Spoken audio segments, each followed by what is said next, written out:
अरे भाई जल्दी करा, देर होता, लड़की देखे जाए के बा। आ गए नी जी, आ गए नी। अब तू ही लोग दुल्हन जैसन सजे धजे लगलू। हम आगे नहीं ससुर जी, एकदम तैयार बनी। कैसा लगा तनी? क्रेडिट गोज टू आपकी इंटेलिजेंट बेटी एंड माय लवली वाइफ अनु। अनु अरे भाग्यवान, तोहरे खातिर मुहूर्त निकाले पड़ी। आ गए नी जी, आ गए नी तैयार होके। शुक्रिया, मेहरबानी। साले साहब कहाँ रह गए? तैयार होता रे आवते हुए। अरे ओ साले साहब,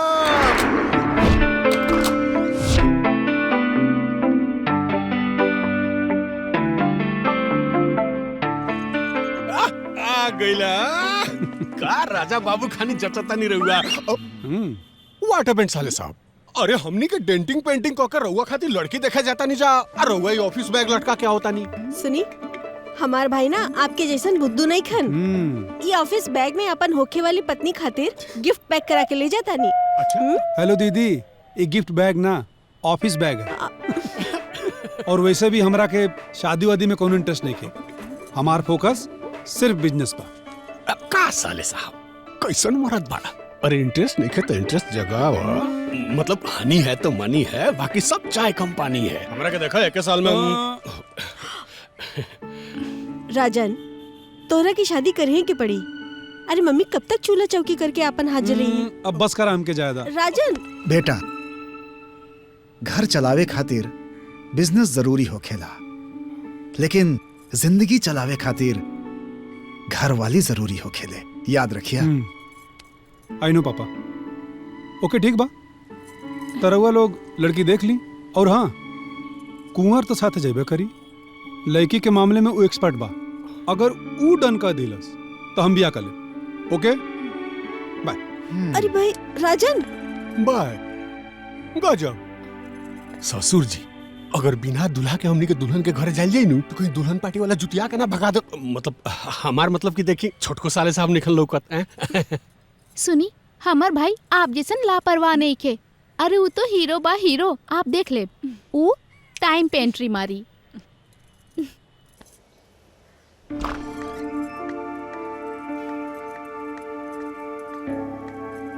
काजी कबले आई है वो लोग? उन्हीं के तो इंतजार करत बानी। अंदर सब तैयारी हो गई? हाँ हाँ, रउआ टेंशन ना ली। तू नइखू समझत, बहुत बड़ घर से रिश्ता आ रहल बाटे। खातिरदारी में कोनो कमी ना होखे के चाहिए। अरे हमहू तो उहे चाहतानी, लेकिन बेटी के रवैया ठीक नहीं लागत। का हो गईल? कहाँ बाड़ी हो? टेरिस पे हुई है हुहा करत। तो जाओ के तैयार कर ना। हाँ हाँ आवतनी। 1 2 3। हे भगवान, लड़की जाहिल गंवार ना होखे। हमरा तो मॉडल बहू चाही। अरे लड़की तो सर्वगुण संपन्न बिया। ता इहो जान ली, अगर लड़की साड़ी पहन के आई नो आ इतना बड़ा घूंघट काट के आई ता हम तो साफे बोल देब कि जाके जीन्स और टी शर्ट पहन के आवा। हाँ तो ठीक है बा, जीन्स और टी शर्ट पहने के कह दिया। हाँ हम बोल दे, टेंशन न ले। आ सामान तक कुल हम लोग रख ले बानी। अच्छा। बढ़िया बढ़िया, लड़की की जरूर पसंद आई। दुल्हन वही जो पिया बन भाए।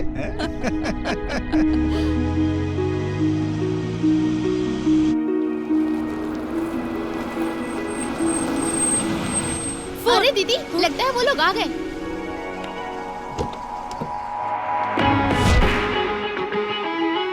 वाओ, होने वाले जीजू तो एकदम हैंडसम है, एकदम हीरो की तरह।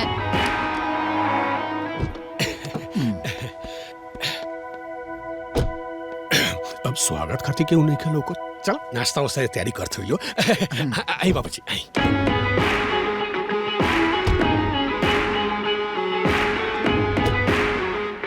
तुम्हें क्या लगता है हीरो नहीं होंगे क्या? मेरी दीदी किसी हीरोइन से कम है? तुम लोग यहीं रुको, मैं देख के आती हूँ उस हीरो में कितनी हीरोगिरी है। ठीक है। पंडित जी, आप घर परिवार आ बेटी के इतना तारीफ कैनी है कि हम सब डिसाइड कर ले बानी कि अब लड़की के फोटो और प्रोफाइल ना देखल जाए, सिर्फ सीधा उनकर दर्शन कैल जाए। तो कर ली दर्शन। हम आप लोग के सामने बानी।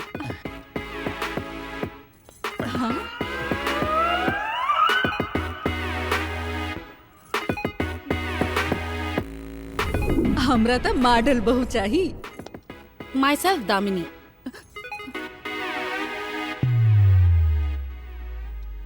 I'm a black belt in judo. नो मर भाभी, इतना इंट्रोडक्शन काफी बा। भाभी बेटी, ये हमार छोटका बेटा बाड़े कुंवर। नमस्ते। हम जैसन सोचले रानी एकदम तू वैसने बाड़ू। हमके तो अपन बड़ के लड़का खातिर ऐसने बहू चाहत रहे। तू एकदम परफेक्ट बाड़ू। आप लोग हमरा के पसंद कर लेनी, इट्स माय प्लेजर। बाकी हमरा के जेकरा साथ पूरा जीवन बितावे के बा, वो आदमी ना आइलन। हमार भविष्यवाणी सच हो गई, ये गड़बड़ हो गई। देखा खैर कोनो बात ना। हमके उनकरा से जौन पूछे के रहे वो हम उनके छोट भाई कुंवर जी से ही पूछ लेता नहीं। आई तनी जा जा। अच्छा,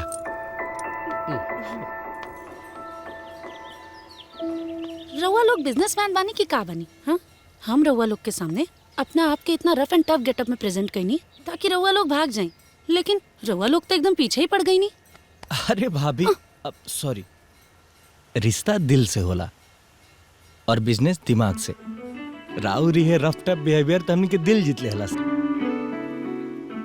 हमके एक बात समझ में नहीं ख्यावत, रउआ इतना मस्का काहे लगावत नहीं? कहीं राउर भैया बंदर या भालू नियन ना दिखेलन, यही से अपन शक्ल दिखावे ना आइलन। ओ हेलो मैडम ब्लैक बेल्ट, हमार भैया हमसे ज्यादा स्मार्ट हुआ। आप लोग का जोड़ी एकदम मेड फॉर ईच अदर वाला लागी। रियली? अरे ली देख ली।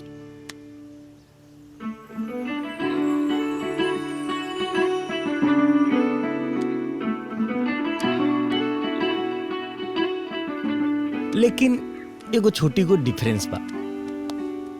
का? रउआ फायर बानी आ हमर भैया फ्लावर हुआ। अच्छा भाभी, तो नीचे चल के आपके रजामंदी बता दे वाले परिवार वालन के। चलिए। सुनिए सुनिए सुनिए, ये ब्लैक बेल्ट वाली लड़की लाल जोड़ा पहन के मेरे भैया से शादी करने के लिए तैयार है। पंडित जी मुहूर्त निकालिए। पंडित जी, तो इहे महीना में शादी के मुहूर्त निकाली। ई कैसे संभव बा समधी जी? हमारे एगो बेटी भी आ, हमरो तो कुछ अरमान बा, और हम ठहरने अकेले आदमी इतना जल्दी कैसे तैयारी करब? अरे पापा जी, अब आप अकेले कहाँ बानी? हमनी के बानी जाना, हमरा के अपन बेटा समझी। रउआ खाली कन्यादान करे के बाद बाकी सब व्यवस्था हम और भाभी मिलके कर लेवल जाई। का भाभी? हाँ, अरे हम तो कहत नहीं है पंडित जी की मुहूर्त उहूर्त का जाए नहीं, सीधा शादी का मंत्र पर ना, मतलब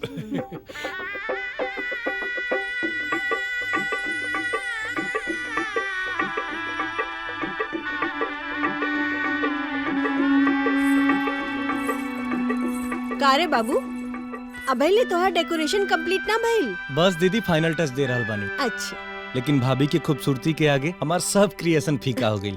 ऐसन बा, अब तू अपन क्रिएशन बंद करा और अपना भैया भाभी की रिलेशन डेवलप होवे दा। चला भाग दीदी, तू जो ना यहाँ से। इतना मेहनत से सुहाग रात के सेट सजौले बानी, भाभी से बिना इनाम ले लेना जाए। तू जो था दामनी, तू बच के रहिया एकरा से। ई ना बहुत बड़का डाकू बा, कहीं लूट न ले तोके। जो चला दानी। दीदी बहुत स्वीट बाड़ी। हम रउआ बहुत क्यूट बानी। कौन खिचड़ी पाका था देवर भाभी में? का भैया, यहाँ 12 व्यंजन परोसल बा तोरे बदे, तू खिचड़ी के खींच खाच करत रहा। अरे भाई, जब तू यहाँ से जइबा ना तब न टेस्ट करब 12 व्यंजन।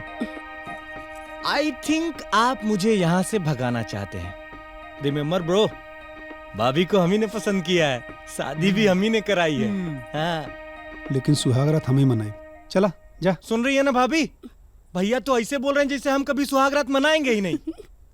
आपकी हो गई, अब हमारी ही बारी है। गुड नाइट, सॉरी गुड्डा गुड्डी नाइट। चला गुड नाइट। बदमाश।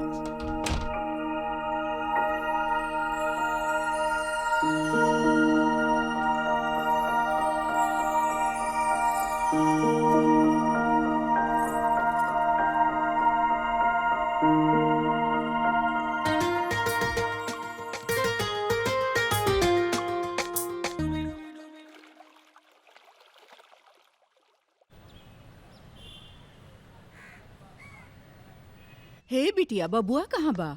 ओके खाना खिया के सुता देनी। अच्छा, सूत गईल। ई ली राजन की माई, मिठाई खाई मिठाई। मिठाई?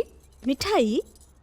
आंटी, आज तक तो तू केहू के फ्री में बुखार तक न देलू, और आज कौना खुशी में ही मिठाई?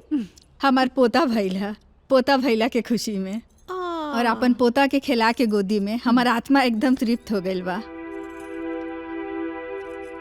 अच्छा, हम चलत हई, अभी सबके मुंह मीठा कराई। नमस्ते। पता ना हमार गोद में पोता कब खेली।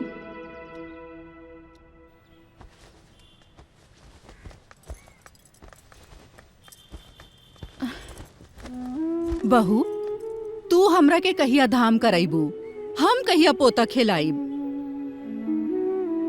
मम्मी, अब हम का बताएं? हम और राजन जी तो बहुत दिन से कोशिश करा तानी कि रउआ के पोता पोती के सुख दें, बाकी पता ना कहाँ है। बहू, अगर ऐसन बात बा त जाके चेकअप करा ले जा, सब ठीक हो जाई। हाँ दामिनी, तू और राजन जाके अपना फैमिली डॉक्टर से एक बार सलाह ले ला लो। लेडीज एंड जेंटलमैन, ई ह भारत के नक्शा। आ हमार प्यारी भाभी अम्मन कहीं भी अंगुरी रख दी हैं, हमनी के सब परिवार वहाँ घूमने चल जाई। हाँ, हमार तो घर में कोनो इज्जते नहीं क्या कि एक बार हमरो चॉइस पूछ ली। रखी सरहद जी, अंगुरिया धीरे धीरे। हमो ऐसे घर में बैठल बैठल बोर हो रहा बानी। हाँ हाँ, काहे नहीं? अरे अब दिन रात घर में बैठ के पहाड़ जी तोड़ता नहीं, बोरियत तो होगबे करी। हाय डॉक्टर साहब, रिपोर्ट आ गई। हाँ, रिपोर्ट तो लेके आयल बानी। का भइल डॉक्टर साहब, सब ठीक बानू? हाँ, कोनो घबराए वाला बात नहीं है, सब ठीक बा। लेकिन हम आप लोगों से तनी बतियाए का चाहता नहीं तो। अच्छा चला चलिए। अच्छी, हाँ चला। आई डॉक्टर साहब। जी डॉक्टर साहब बोली। देखिए, दामिनी जी में कोई कॉम्प्लिकेशन नहीं है, लेकिन आपका स्पर्म काउंट बहुत लो है, जिसकी वजह से आपको बाप बनने में बहुत दिक्कत हो रही है।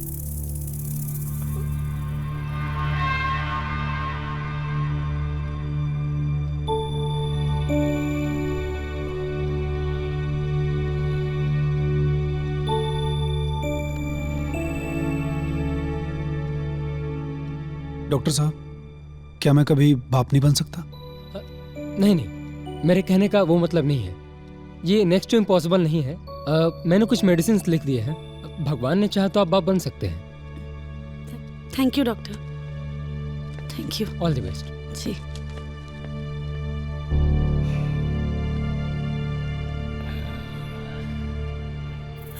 कड़क न्यूज बा। ए जी, ई डॉक्टर हमनी के जाए खातिर काहे कहले? हमके तो बड़ा टेंशन होता जी। अरे काहे का टेंशन लेता रू हो, कोनो होई मियाँ बीबी के बीच के मामला।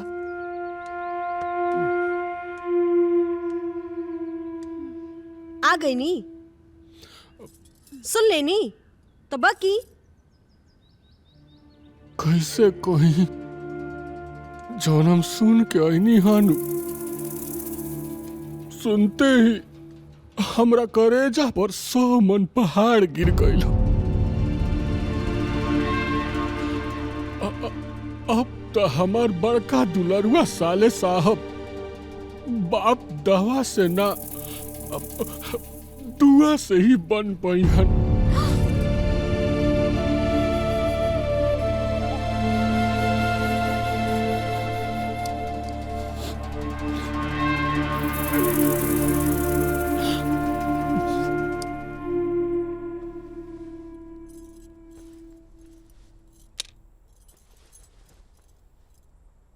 सॉरी दामिनी। अरे रउआ सॉरी काहे कहता नहीं? हर औरत का सबसे बड़ सपना होला महतारी बनल, और ये सपना शायद हमारी वजह से तोहार कबो पूरा ना हो सकेला।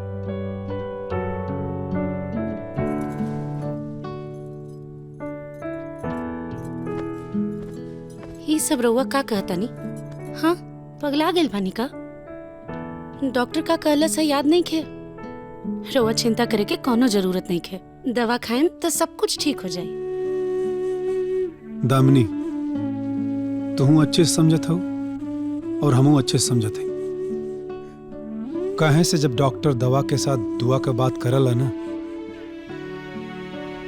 तो वो सिर्फ दिलासा देला। अरे बाप रे बाप, कहाँ तक सोच लेनी रउआ? देखी, आज ले हमने कबो केहू के साथे कुछ भी गलत ना कहनी है, तो भगवान भी हमने के साथे बहुत अच्छा करिए। और रह गई बात हमरा माई बने के सपना के, तो हमार सपना जरूर पूरा हुई। रउआ चिंता मत करी, बस अपन दवाई खाई। ली।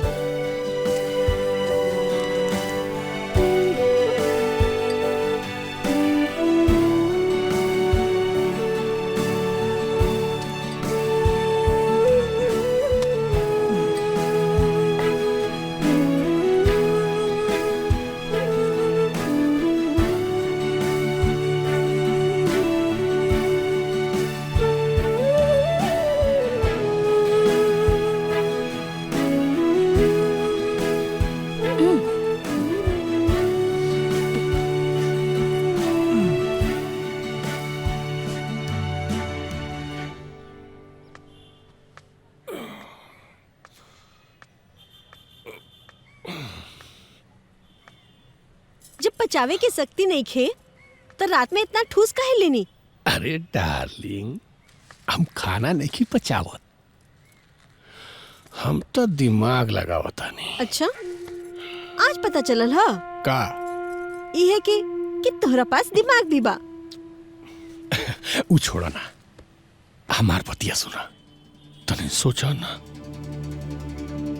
कि जब जब हम अपना साले साहब के देखे नहीं नू, हमार कलेजा मुंह के आ जाला। सोचा जौना तीनों लौंडा के पता चली कि उ नामर्द हो तो कितना हर्ट हुई बेचारा।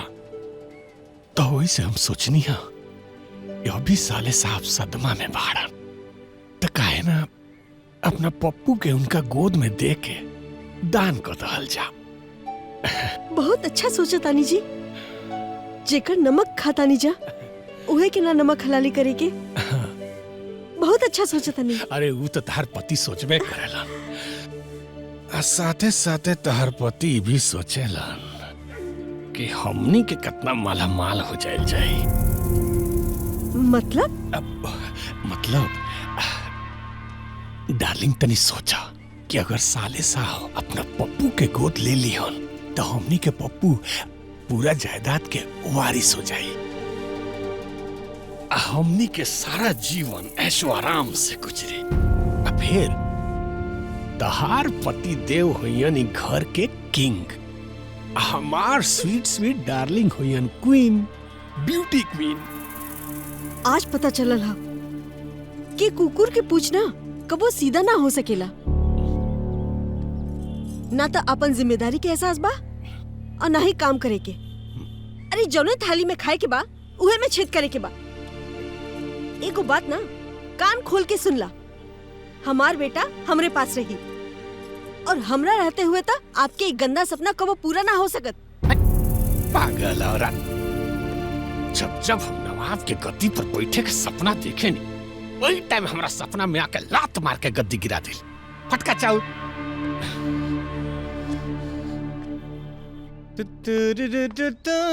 अरे देवर जी, सवेरे सवेरे इतना तैयार हो के कहाँ? कहीं अपना गर्लफ्रेंड के लॉन्ग ड्राइव पर लेकर जाता नहीं का? गर्लफ्रेंड? भाभी हमारा लाइफ में लड़की त आंधी के तरह एलिसन आ तूफान के तरह उधियाइयो गेलिसन।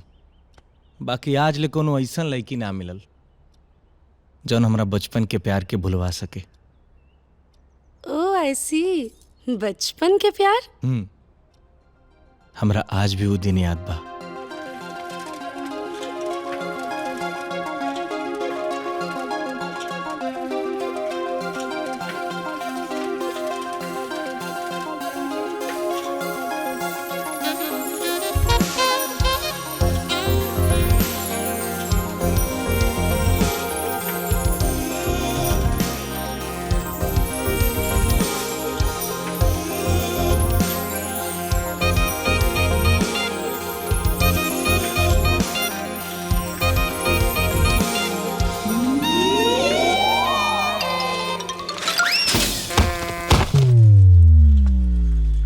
अबे स्टूपिड, तुम कविता को देख के इतना मेंटलिया कहे जाते हो बे? वो मुझे बहुत अच्छी लगती है यार। अच्छा, तुम्हें उससे फ्रेंडशिप करनी है? नहीं यार, मैं उसे अपनी गर्लफ्रेंड बनाना चाहता हूँ। मुझे उससे आई लव यू हो गया है यार। अबे बड़े लोगों वाली बीमारी तुम्हें कैसे हो गई? यार तू तो मस्त मस्त शायरी लिखता है ना, मेरे लिए भी एक अच्छा सा लव लेटर लिख देना ताकि कविता पट जाए प्लीज कुंवर। अच्छा, शायरी लिखनी है। अच्छा, लिख तो दूंगा मैं। क्या तुम उसको दे पाओगे? हाँ दे दूंगा। चल ठीक है। अरे यार, कविता अभी तक आई नहीं। अबे गोलू, वो आती ही होगी, तू थोड़ा इंतजार कर। ये लो लेटर, उसको दे देना, तुम्हारी लाइन क्लियर हो जाएगी। डर लग रहा है यार, लेकिन मारने लगे तो? अबे प्यार किया तो डरना क्या, औलाद घूंसों का करना क्या। कम ऑन गोलू, डर के आगे जीत है। गो गोलू गो, आ गई। जाओ, गुड, दे देना।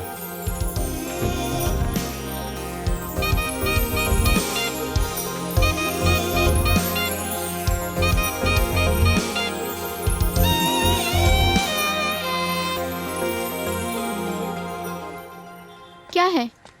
Love letter.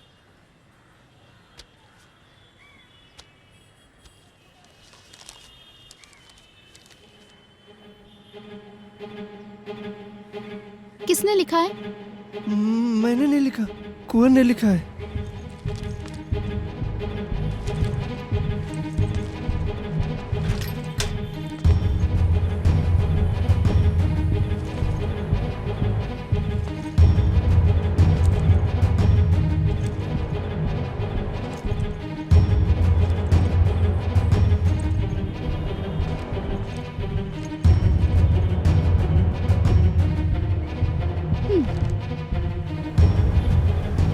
तुझसे छा गए यार। You impressed me. I like you.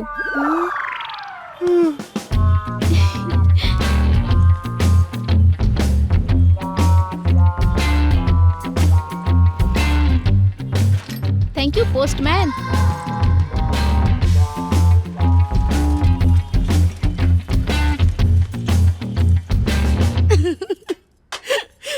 बेचारा गोलू तो गोलगप्पा बन गई।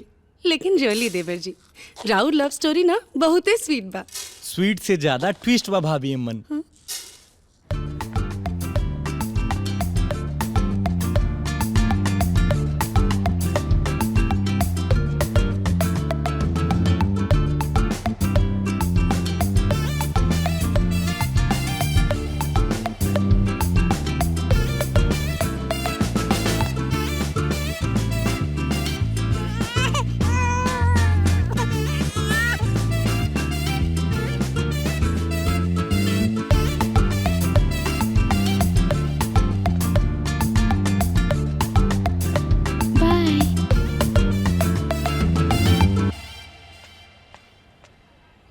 आइसक्रीम खाएगा?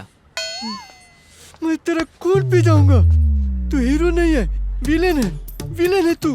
मैंने अपने लिए बोला था तुझे, कविता को पटाने के लिए, और उसे तू पटा लिया। जाने दे यार, तू उसके लायक था ही नहीं। मैं उसके लिए परफेक्ट था, इसलिए सेट हो गया और लव अपडेट हो गया। तूने मेरे साथ चीटिंग की है। कविता से तेरा झगड़ा हो जाएगा, तेरा उससे ब्रेकअप हो जाएगा, फ्रेंडशिप टूट जाएगी तेरी। तुम दोनों कभी नहीं मिल पाओगे। ये मेरा श्राप है, श्राप है मेरा। हाँ। अरे गोलू, अरे सुन तो, अरे मेरी बात तो सुन यार।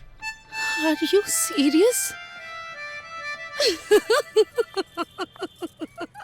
ओह गॉड, गोलू के ना दिल टूट गई। यही से बेचारा श्राप दे। भाभी हाईलाइट तईबा की ओकर श्राप लाग भी गई। अचानक से कविता स्कूल आवल बंद कर देली। सच में? हाँ, 3 दिन तक तो हम इंतजार कैनी, ओकरा बाद बर्दाश्त ना भइल त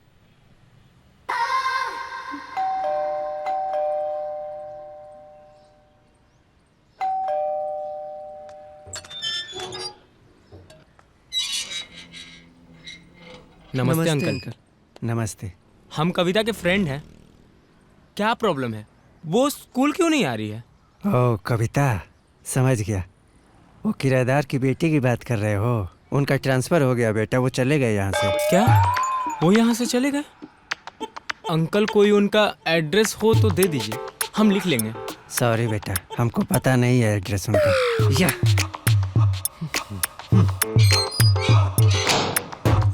या वही बल्ले बल्ले, ए बल्ले बल्ले, ऐ मैं जीत गया, मेरा श्राप राइट हो गया। ओए बल्ले बल्ले, ओए बल्ले बल्ले, अब तुझे कभी तक घंटा नहीं मिलेगी। ओए बल्ले बल्ले, ओए बल्ले बल्ले। ओए मजनू, ओए मजनू, चलेगा घर? ओए चल घर चल। हे भगवान, ये गोलुआ के जमान तो एकदम काला निकलल। नालायक, श्राप दे दिलस। लेकिन कविता के का भइल? ओकरा बाद कविता से कबो मुलाकात भइल कि ना? भइल ना, after a very long time. कहाँ घर है? अयोध्या घर है मेरा। अयोध्या? हाँ भैया। भगवान हाँ राम भैया। की नगरी से हो यार। हाँ वही तो है। हाँ, दर्शन करने जाते हाँ हो? जाते हैं, महीना 2 महीना पे घूमने जाते हैं। हाँ। घूम के आते हैं धाम करके। अच्छा दोस्त, मैं वॉशरूम से आता हूँ। ठीक है भैया।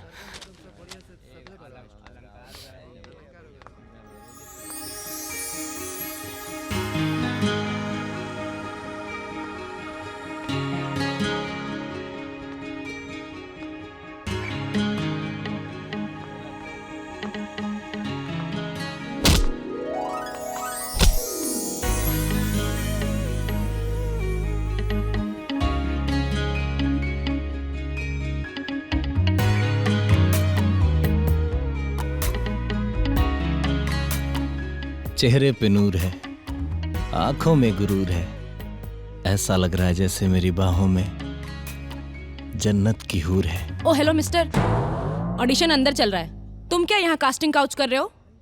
अजीब फितरत बा तोहार। तू गिरे वाला रहलू, हम तो के संभार लेनी, तू हमरे मेहरबानी की डर्टी गेम समझता रू। ए में समझे के का बात बा? तू बाड़ा डटी, खूबसूरत लड़की देखला ना और ला टपकावे लगला। खूबसूरत? और तू मुंह पर 1.5 किलो मेकअप पोत के चलल बड़ी खूबसूरत बने। ए शट अप। सट योर माउथ। मिस्टर कुंवर, हाँ? आपका नंबर आ गया है, आप जाइए।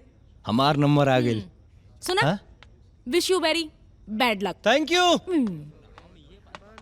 मिस कविता, यस। इसके बाद आपका नंबर है, वेटिंग रूम में जाइए। नमस्ते। नमस्ते।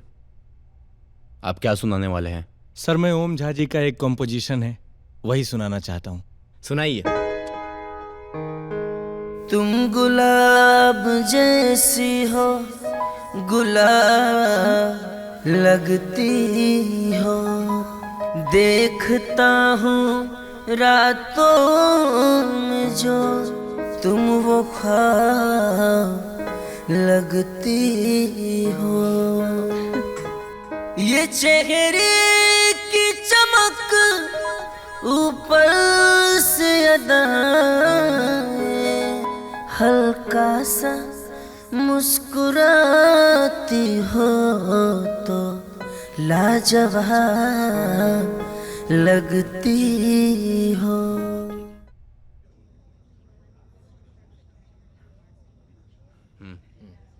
You are selected. Thank you sir, thank you. ए सुना। हाँ, गजल लड़ाकू बाड़ू, फिर लड़े आ गेलू। हाँ, आज लड़बो करब और मारब भी। हमरा के बहुत तड़पैले बाड़त और बहुत रोएले बाड़ा। आज कितना मिन्नत के बाद ऊपर वाला हमरा के तोहरा से मिलैले बाड़े। Thank you so much God. आज इतना दिन बाद हमरा बचपन के साथी हमरा के मिल गई। कविता।